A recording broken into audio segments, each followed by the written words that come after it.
Terdahulu, Ketua Jurulatih Harimau Malaya, Kim Pan Gon mengumumkan barisan 26 orang pemain terbaik yang bakal memperkuat cabaran Malaysia ke China September ini. Beliau juga membuat keputusan untuk membawa masuk 11 pemain baharu terdiri daripada 7 pemain dari kem Mac 2023 yang tiada ketika kem Jun 2023 iaitu Kapten Pasukan, Dion Kools, 2 penjaga gol, Kalamullah Al-Hafiz Mat Rowi dan Damin Lim, Darren Lock, Quentin Cheng dan Brendan Gan.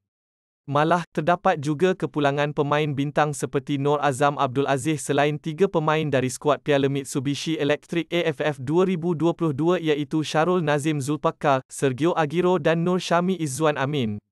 Kemunculan yang paling dinantikan iaitu kehadiran perancang tengah JDT, Nathaniel Shio Hong Wan yang kembali dipanggil untuk kali pertama tahun ini.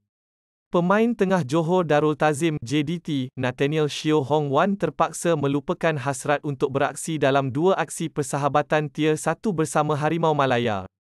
Malaysia bakal berdepan cabaran pasukan Syria pada 6 September dan menentang pasukan China pada 9 September kelak di Chengdu, China.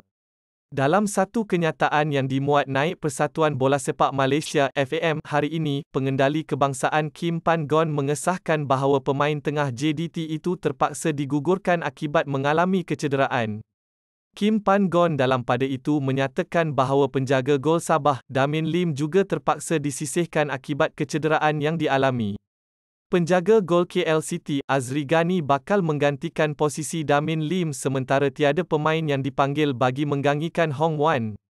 Penjaga gol Kuala Lumpur City FC, Azri Abdul Ghani yang sebelum ini berada dalam senarai bersedia telah dipanggil melapor diri ke kem latihan pasukan kebangsaan bermula hari ini bagi persiapan menghadapi 2 perlawanan antarabangsa Tier 1 bertemu Syria dan China, 6 dan 9 September ini di Chengdu, China.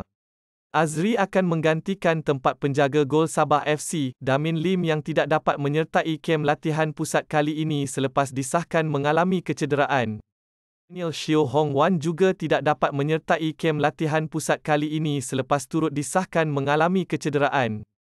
Namun, buat masa ini tiada sebarang penggantian pemain dari senarai bersedia bagi mengisi tempat Hong Wan untuk menjadikan skuad panggilan kali ini disertai seramai 25 orang pemain.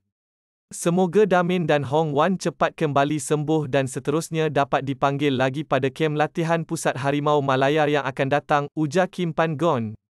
Seramai 25 pemain yang dipanggil Kim Pan Gon akan memulakan sesi latihan hari ini di Wisma FAM, Kelana Jaya.